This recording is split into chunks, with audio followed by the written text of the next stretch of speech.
Hello friends, myself Advocate Deepika. So today we will discuss about offer under Indian Contract Act 1872. So offer is defined under section 2A of Indian Contract Act that when one person signifies to another his willingness to do or to abstain from doing anything with a view to obtaining the assent of that other to such act or abstinence, he is said to make a proposal. There is two kinds of offer. First is how an offer is made, and second is to whom an offer is made. To form an agreement, there must be at least two elements, one offer and the other acceptance. Thus, offer is the foundation of any agreement. The person who makes an offer is called offerer or promiser, and the person to whom the offer is made is called the offeree or promisee. Here is one example of an offer. Mr. A says to Mr. B, "Will you purchase my car for rupees 1 lakh? In this case, Mr. A is making an offer to Mr. B. Here A is the offerer and B is the offeree. There are essential elements of an offer. There must be two parties. Next is the offer must be communicated to the offeree.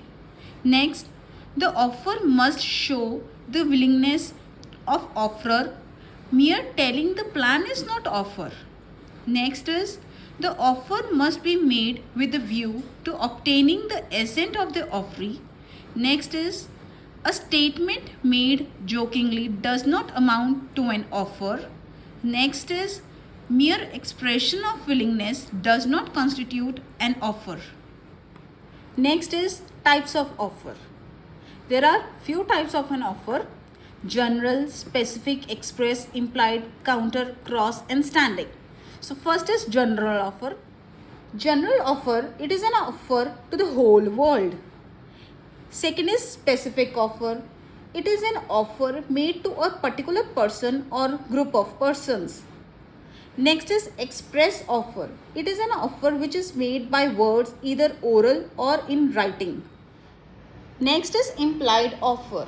It is an offer which is made by conduct or gesture of the parties. Next is counter offer. When a person to whom the offer is made does not accept the offer, he counters the condition. This is called counter offer. Next is cross offer. When two offers of same terms and conditions cross each other at same time, it is called cross offer. And the last is standing offer. An offer is a standing offer if it is intended to remain open for a specified period. So, in the next video, we will discuss about legal rules as to valid offer. Hope you like this video. Thank you.